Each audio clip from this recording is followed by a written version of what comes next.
2014년 8월 대한민국 극장가에 값비싼 똥이 한 판 싸질러졌습니다. 한국 최초의 풀 3D 촬영이라며 신나게 자랑질하는 꼬라지가 왠지 모르게 무척이나 불길했던 영화 아니나 다를까요? 일단 홍보 문구가 풀 3D 청춘 호러. 이 뭔 개소리야?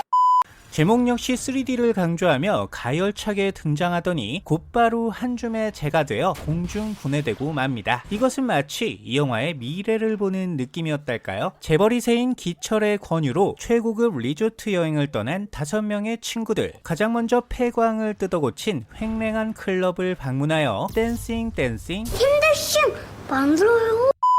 그렇게 클럽 안에 열기가 넘쳐 거꾸로 2번 탈 때쯤 갑자기 웬 미친놈이 나타나서 깽판을 부리기 시작합니다. 여긴 저주받은 곳이야.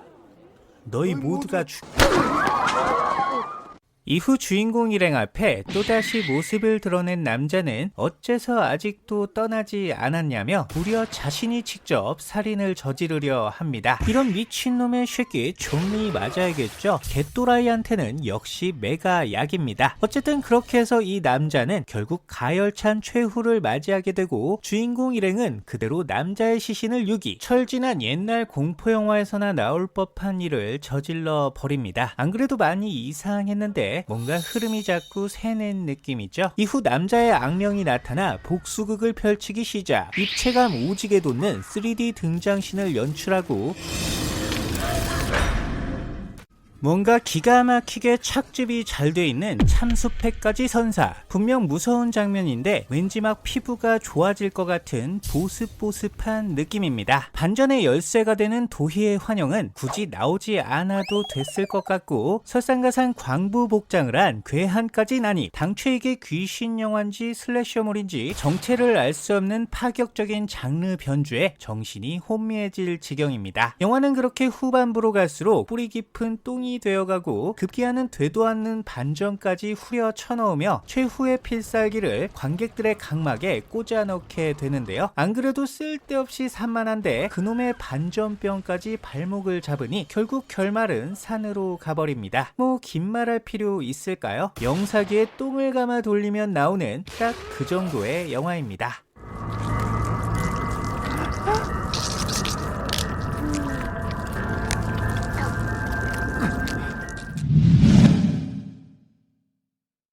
아니 좀 열어 길을. 아 답답해 죽겠. 지금 한길 같은 스타일 나 지겨워 죽겠어. 뭐 앞머리 좀 뭐 내든가 층을 내든가 트리트먼트를 좀 하고. 어디 싸구려 서클렌즈를 껴가지고 저. 대체 2014년 한국 영화계에선 무슨 일이 일어났던 걸까요? 터널 3D가 폭풍 설사를 싸지르기 약 한 달 전 그와 쌍벽을 이루는 또 한 편의 영화가 있었습니다. 무려 감성 호러라는 듣보잡 장르를 표방할 때부터 뭔가 음습발랄한 똥의 기운이 장렬. 역시나 뚜껑을 열어보니 한마디로 재난 영화였는데요. 영화의 주인공은 강하늘입니다. 연기를 매우 잘하는 배우죠. 뿐만 아니라 이 영화는 조연들 역시 꽤 괜찮은 연기를 보여줍니다. 사실 연기로는 별로 깔 게 없습니다. 설령 누군가 발연기를 했다는들 영화의 다른 단점들이 워낙 강해서 그런 건 보이지도 않거든요. 주인공 인수는 귀신을 보는 능력을 가진 평범한 소년입니다. 각자만의 사연을 가진 귀신들은 늘 인수의 곁을 떠돌며 도움을 요청하는데요. 그 도움을 청하는 방법이라는 게 하나같이 심장을 쥐어패는 사다코 대잔치입니다. 뭔가 제대로 돕지 않으면 비참하게 죽게 될 것 같은 더러운 느낌이죠. 이건 마치 깡패놈들이 쇠파이프 같은 거 들고 와서 어이 형씨 나 좀 도와주겠는가? 하는 거나 마찬가지입니다. 당연히 도와드려야겠죠. 김소은은 예상하셨겠지만 귀신입니다. 그것도 엄청나게 예쁜 소녀 귀신이죠. 다른 귀신들은 죄다 시퍼런게 스머프 뺨치는데 얘는 그저 여주라는 이유 하나만으로 세상 존예가 되어 나타납니다. 이후 보란듯이 펼쳐지는 인수와 소녀 귀신의 알콩달콩 로맨스. 귀신 얼어 죽을까봐 손에다 따스한 입김도 불어주고 세상 풋풋한 모습으로 포카리 스웨트를 양껏 조집니다. 이거 봐라 나 귀신이랑 연애질 한다 라면서 인증 셀카도 장렬. 그야말로 충격과 공포의 대환장 파티였죠. 이후에는 일진놈들이 학폭질을 해싸고 방역수칙 잘 지키는 마스크 귀신이 등장.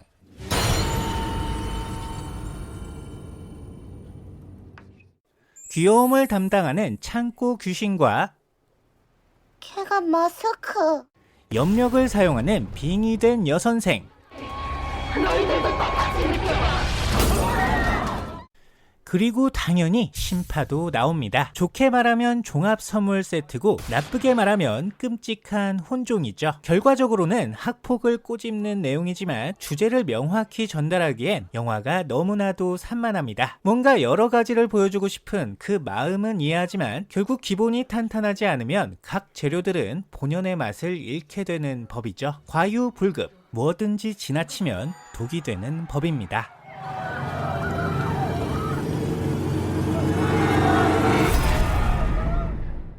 거센 폭풍우가 몰아치던 어느 날 밤, 한 젊은 부부가 발목이 썰린 채 사망하는 끔찍한 사건이 발생합니다. 나도 모르게 괄약근이 수줍어지는 긴장감 넘치는 연출, 영화의 기대감을 한껏 드높였던 이 영화 최고의 명장면이었는데요. 하지만 안타깝게도 이 영화는 여기까지가 딱 전부였죠. 영화의 주인공 정화는 사망한 부부 중 남편의 동생입니다. 어느 날 경찰로부터 형의 부고를 전해 듣게 된 그는 홀로 남은 조카인 비니를 양육하기 위해 형이 살던 집으로 들어가게 되는데요. 무려 친형이 죽었는데도 큰 집이 생겼다며 좋아 죽는 이 남자, 마치 이 영화를 보는 것 같습니다. 쓰레기란 얘기죠. 한편 정환에게는 아름다운 아내가 있었고 함께 사는 처제는 무려 티아라의 효민이었는데요. 당시만 해도 티아라는 대세 걸그룹 중 하나였고 그 중에서도 효민이는 킹왕 짱 중에 킹을 맡고 있었습니다. 참고로 영화 초반부에는 티아라 멤버 전원이 특별 출연을 했는데요. 이 장면이 이 영화에서 두 번째로 좋은 장면이었죠.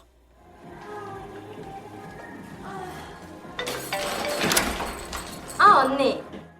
다들 예상하셨겠지만 사실 이 집은 귀신 들린 집이었습니다. 전에 살던 부부가 난임을 해결하기 위해 금지된 주술을 감행, 기진이라는 아이를 제물로 바친 뒤 비니를 낳게 된 것인데요. 하지만 그로 인해 억울하게 죽임당한 기진이의 원혼이 비니의 몸속에 기생하게 되었다는 설정이죠. 누가 빙의된 아이 아니랄까봐 표정부터가 쾌음침. 가족들과도 전혀 안 어울리고 영화랑도 안 어울립니다. 삼촌이 용돈을 줬는데 10,000원이라 싫대. 어떤 때는 치료 못 받은 금쪽이 마냥 가열차게 개기다가 비나.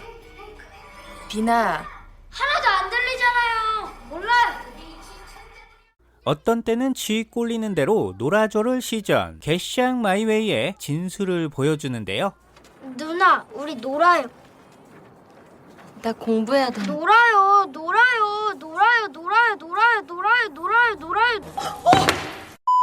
그러던 어느 날 급기야 자신을 놀리던 친구의 모가지에 무려 연필을 꽂아버리는 대형 사고를 치고 맙니다. 그야말로 존윅 뺨치는 특수부대급 몸놀림. 이름이 빈이라고 하더니 그게 원빈이었나 보네요. 그 와중에 효민이는 짜치게도 초등학생 빈이를 질투하고 유리나. 이거 내 컵이잖아. 왜 얘가 쓰는데? 뭘 그런 거 가지고 그래. 왜 내 컵을 쓰는데? 왜? 주인공 정화는 틈만 나면 처제의 다리를 훔쳐보는데요.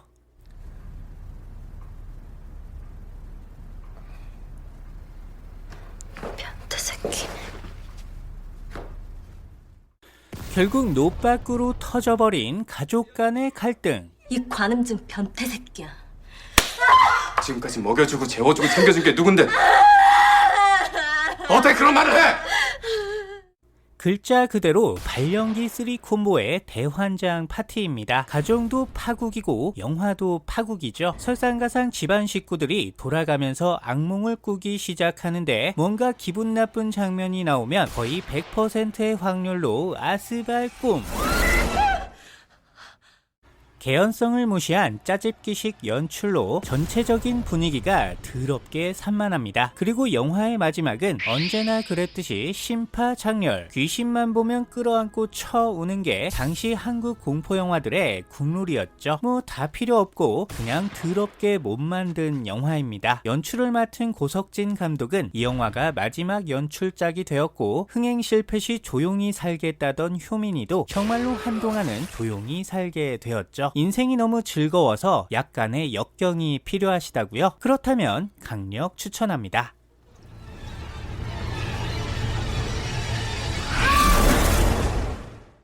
개나 소나 걸그룹의 대표 주자였던 핑크돌즈. 노래도 엉망, 무대도 엉망, 멤버들 간의 호흡은 더욱더 엉망진창이었는데요. 그중 리더를 맡고 있는 은주는 이 영화의 주인공으로서 팀 내 다른 멤버들로부터 왕따를 당하고 있다는 설정입니다. 티아라의 함은정이 은주 역으로 등장. 꽤 안정적이고 무난한 연기를 보여주었는데요. 어지간히 해. 그러다 목 돌아가는 수가 있어. 그러던 어느 날 핑크돌즈의 소속사가 새로운 건물로 이사를 하게 됩니다. 다른 멤버들이 노가리를 까재끼며 농땡이를 치는 사이 역시나 솔선수범의 아이콘이 되어 나홀로 연습실을 청소하던 우리 은주씨. 그러던 중 벽장 속에서 정체불명의 낡은 비디오 테이프를 발견하게 되는데요. 그 정체는 주인을 알 수 없는 이상한 뮤비. 음질도 화질도 무척이나 개같았지만 기획사 사장은 꽁으로 음악 하나 건졌다며 좋아 죽습니다. 결국 해당 곡을 카피하여 핑크돌즈의 이름으로 음원을 발매. 놀랍게도 쇼케이스는 대성공을 거두게 되는데요. 이후 핑크돌즈는 그간의 부진을 깨끗이 씻고 최고의 인기 아이돌로 급부상하게 됩니다. 그 결과 기분이가 좋아져 버린 우리 사장님. 갑자기 멤버들을 불러놓고 센터를 새로 뽑자고 하는데요. 센터요? 각자 파트를 찢을 거 아닌가요? 무슨 소리야? 그래도 메인 있어야지. 원래 곡도 솔로였는데. 안 그래도 사이가 썩 좋지 않았던 핑크돌즈 멤버들. 이때부터 메인 자리를 놓고 더욱 치열한 경쟁을 벌이게 됩니다. 서로를 향한 날선 막말은 기본. 백댄서 출신이라서 감각이 다르셔. 그러면 하던 백댄서나 가서 더 하지. 왜 여기 와서 아이돌 그룹 평균 나이 깎아먹고 있니? 심지어는 머리끄댕이까지 불사하는데요. 너 내가 예쁘다 귀엽다 주니까 이제 무서운 것도 없지. 하지만 더 큰 문제는 그날 이후 메인이 된 멤버들에게 이상한 사고가 벌어지기 시작했다는 것이었죠. 팀 내 리드 보컬이었던 제니를 시작으로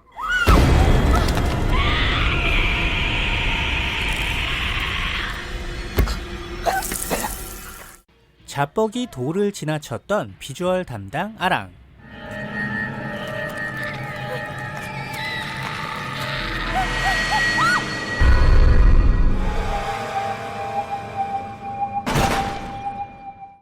신들린 춤솜씨가 몹시도 소름 끼쳤던 메인 댄서 신지까지.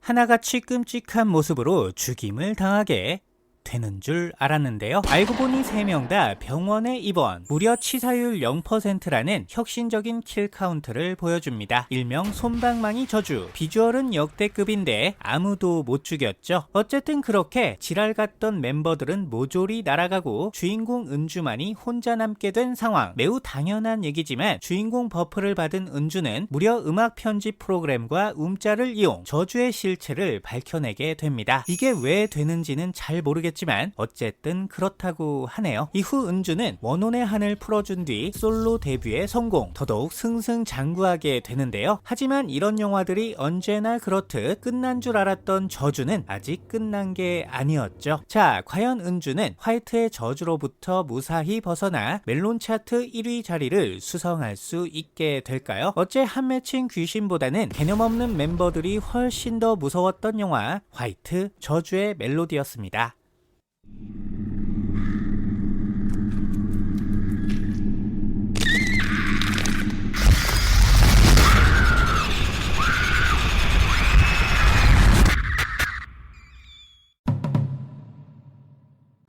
페가는 파운드 푸티지 장르의 모큐멘터리 영화입니다. 인트로는 마을 사람들에 대한 인터뷰와 취재 형식을 취하고 있는데 여기까진 나름 궁금증을 유발하며 그럭저럭 나쁘지 않은 느낌인데요. 갑자기 어디선가 미친놈이 튀어나오며 영화도 덩달아 미쳐 돌아가기 시작. 참고로 이 미친놈은 이대로 영화가 끝날 때까지 2번 다시 나오지 않습니다. 도무지 의미를 알 수 없는 진짜 쓸데없는 역할이죠. 영화의 주인공은 흉가 체험을 위해 모인 클럽 멤버들과 이 컨텐츠로 다큐멘터리를 제작하고 있는 방송 촬영팀입니다. 정확히 남자 셋, 여자 셋, 사랑의 짝대기 쌉 가능한 올바른 멤버 구성이죠. 하지만 짝대기는 옌병을 하고 무려 30분이 넘도록 탐험만 해제끼는 클럽 멤버들. 뭔가 지루하다 싶어질 때쯤 신소유를 물에 빠뜨리는 개수작을 부리지만 그냥 보고 있는 모두가 불편해지는 정말 존리 쓸데없는 역 같은 컷이었죠. 이후에도 영화는 줄창 탐험만 했었는데 너무 리얼함을 추구하다 보니 그냥 CCTV 돌려보는 곧단 느낌입니다. 파운드 푸티지의 특성상 긴장감 조성을 위한 빌드업이 필수지만 이 영화는 시작하고 1시간이 다 되도록 그냥 집 구경에 올인합니다. 이 무슨 러브하우스 흉가 버전? 뭐 그런 건가요? 어쨌든 후반부가 돼서야 이제 좀 뭐가 막 접히고 부러지는 소리가 들리며 공포 분위기가 조성되지만 말 그대로 혼돈의 카오스. 일단 화면이 너무 어둡다 보니 당최 지금 무슨 일이 벌어지고 있는 건지 시커먼 게 좋네 안 보여. 나름 페이크 다큐임에도 불구 정체불명의 카메라가 나타나 등장인물들의 리액션을 잡아주고 배우들의 연기는 평가가 불가능할 정도로 아무것도 보여준 게 없습니다. 연출의 미흡과 촬영의 미흡, 각본의 미흡, 연기의 미흡, 그냥 총체적 난관이랄까요? 그저 유행만을 쫓아 급하게 찍어낸 어설픈 삼류 영화입니다. 그냥 핸드헬드로 흔들어 제낀다고 해서 무조건 파운드 푸티지가 되는 건 아니잖아요?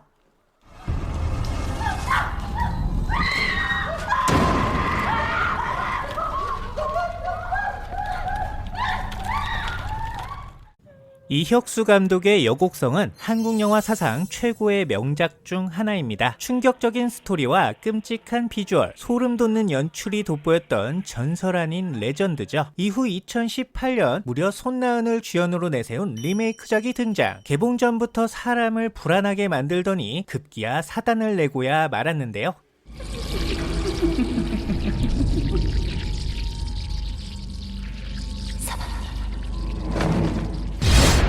장안의 핵인싸였던 이대감 집으로 시집을 가게 된 주인공 옥분. 하지만 사실 이 집엔 끔찍한 원혼의 저주가 걸려 있었으니 이대감의 아들들이 하나같이 결혼만 했다 하면 신혼 첫날 밤에 죽음을 맞이하여 가문의 대가 거의 끊기기 직전이었던 것. 여기 옥분의 난군이었던 명규 역시 예외는 아니었으니 결국 그 역시 겁대가리 없이 까불다가 비명에 골로 가고 마는데요. 이후 팔자에 없는 과부가 되어 이대감 집에서 수절을 하게 된 옥분. 영화가 시작되고 정확히 22분 19초 만에 대망의 첫 대사를 날립니다.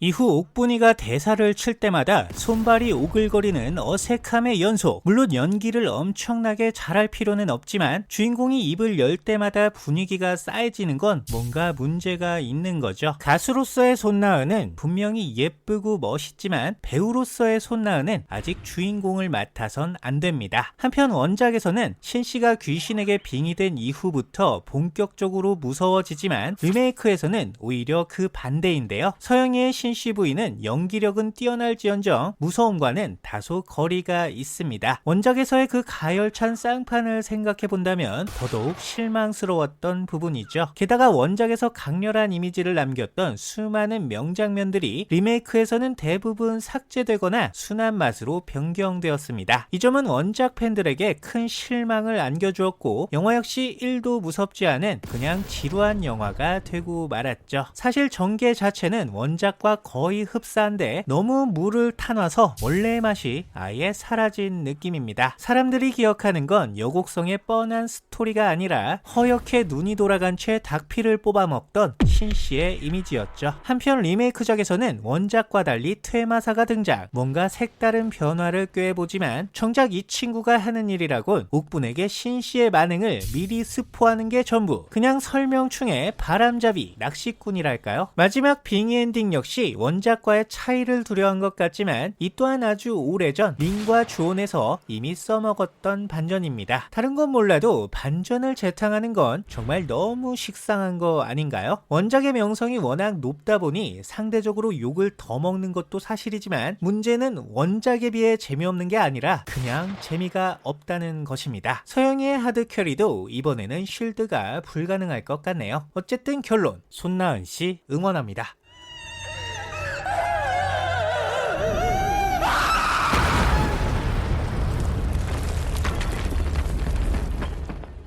화이트데이는 동명의 게임을 원작으로 하는 송훈 감독의 2021년작 영화입니다. SF9의 강찬이가 주인공 이시민 역을 맡았으며 박윤화, 장광 등 꽤 낯익은 얼굴들이 등장하는데요. 하지만 제작 단계부터 개봉일이 자꾸만 연기되더니 예고편이 나옴과 동시에 원작 팬들의 탄식을 유발, 개봉도 하기 전부터 망작의 태클을 타기 시작합니다. 영화의 배경은 연두고등학교, 한 퇴마 승려가 설립한 불교 미션 스쿨인데요. 일단 담탱이부터가 찐 스님이고 교장 선생님은 퇴마사의 제자, 교장의 조카는 퇴마사를 꿈꾸는 퇴마 연습생입니다. 심지어 주인공 이희미는 최강의 퇴마사 무영의 직속 후계자라는 설정이죠. 어째 등장하는 인물들이 죄다 퇴마사, 마치 불심으로 대동단결한 호그와트 같은 느낌입니다. 참고로 최강의 퇴마사 무영 역에는 장광이 열연하는데요.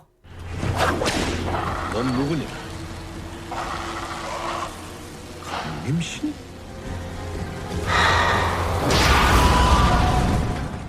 정말 장광이죠. 한편 이 영화에는 일진들도 등장합니다. 근데 기껏 나와서 하는 거라곤 같은 반 아이의 빵을 뺏어 먹거나 야, 고맙다. 잘 먹을게. 개찐따 같은 고백으로 혼내주는 게 전부. 내가 지금 결혼하자는 게 아니잖아. 사귀자는 것도 아니고. 난 그냥 오늘 밤에 시간 있냐고 물어본 거잖아. 난 좀 이따 보자.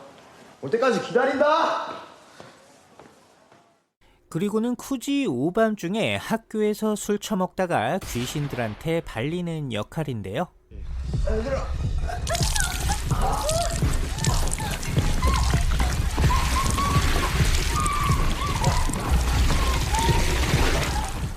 때마침 희민이가 같은 반 여학생의 다이어리를 돌려준다는 이유로 학교를 방문, 갑자기 퇴마사의 힘을 각성하게 되면서 악령을 물리치고 친구들을 구한다는 내용입니다. 뭔가 신호에서부터 강하게 느껴지는 중2병 말기의 스발찬 기운, 심지어 등장인물들의 이름과 한밤중의 학교라는 배경 설정을 빼면 원작과는 1도 관계없는 대샹 마이웨이를 시전하고 있죠. 등장하는 귀신들은 하나같이 몰개성한 비주얼로 갑툭튀를 담당.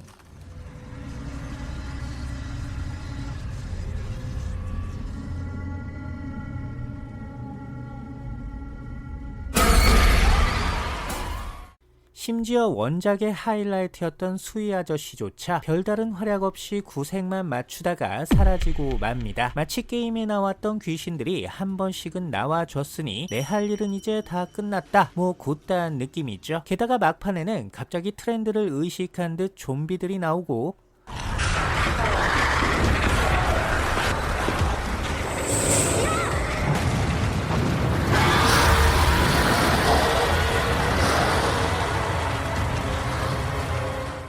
두 눈을 의심하게 만드는 저열한 CG들이 스크린을 조지는데요.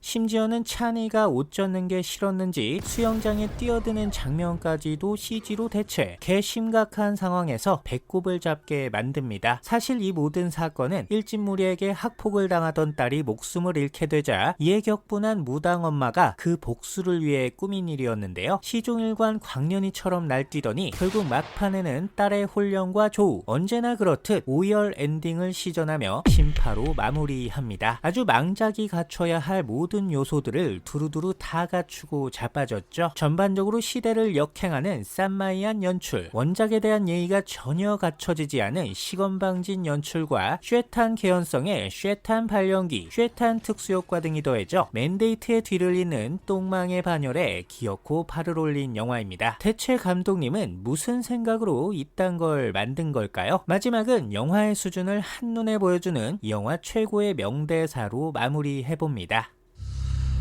세상은 쉽게 요즘 아이들에 대해 떠들지만 사실 아이들은 변한 적이 없다. 가장 순수한 영으로 세상에 오니까. 그러면 사실은 어른들 때문이겠군요. 걔가 짖는구나, 이 씨발.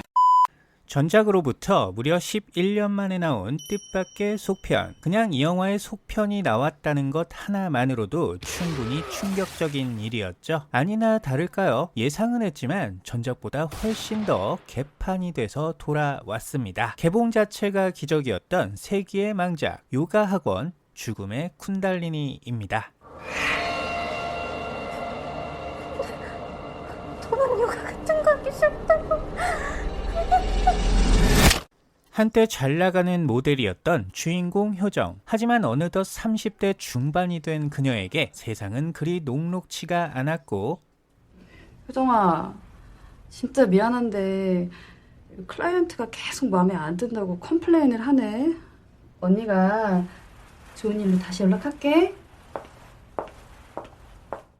결국 어렵게 맡은 모델 일마저 잘리는 신세가 되고 맙니다. 이런 시바스한 기분을 뒤로한 채 미술관을 찾은 그녀. 친구에게 최소한의 허세를 부려보지만 클라이언트는 나랑 하고 싶다고 했는데 제품이 별로라서 내가 안 한다고 했어. 그럴수록 그녀의 마음은 더욱더 공허해질 뿐이었죠. 그러던 어느 날 우연히 고등학교 동창생을 만나게 된 효정. 몰라보게 달라진 동창의 모습에 효정은 매우 당황합니다. 그리고 그런 그녀로부터 효정은 정체불명의 요가 학원을 소개받게 되는데요. 나날이 차올러내리는 눈밑 주름으로 인해 더 이상 물러설 곳이 없었던 그녀. 결국 될 대로 되라는 심정으로 문제의 요가 학원을 찾아가게 됩니다. 먼 길 오느라 고생 많으셨죠? 전 오늘부터 여러분을 쿤달리니의 세계로 인도할 유진이라고 해요. 반갑습니다. 전작과 마찬가지로 이곳엔 각자의 사연을 안고 들어온 다양한 캐릭터들이 존재합니다. 괄괄한 성격의 이종 격투기 선수, 소심하고 나약한 여성, 까칠하고 예의 없는 무개념 여배우 등 뻔한 성격을 가진 뻔한 인물들이 나와서 뻔한 연기를 해대기 시작하죠. 이 정도는 그래도 괜찮습니다. 애초에 이 영화의 조연들은 입체적인 역할이 아니니까요. 어쨌든 이들의 목적은 오로지 하나, 수련을 통해 쿤달리니에 도달한 뒤 최고의 미인이 되는 것입니다. 원래 쿤달리니는 인간 안에 잠재되어 있는 우주 에너지를 뜻하지만 이 영화에서의 쿤달리니는 뭔가 그 의미가 상당히 뒤틀려 있는 느낌이죠. 전작이 시종일관 요가만 해대는 게 문제였다면 이번에는 요가를 가장한 에로 대잔치가 펼쳐집니다. 닥치는 대로 벗어제끼는 배우들의 열연에 격하게 흔들리는 오마이 동공스. 이 나이 먹고 영화를 보다가 황급히 모니터를 꺼버려야 하는 기이한 현상을 마주하게 됩니다. 최악의 공포영화 특집이 어느덧 최악의 에로영화 특집으로 돌변. 거기에 배우들의 발연기가 더해지며 영화는 후반부로 갈수록 점점 더 똥망이 되어 가는데요.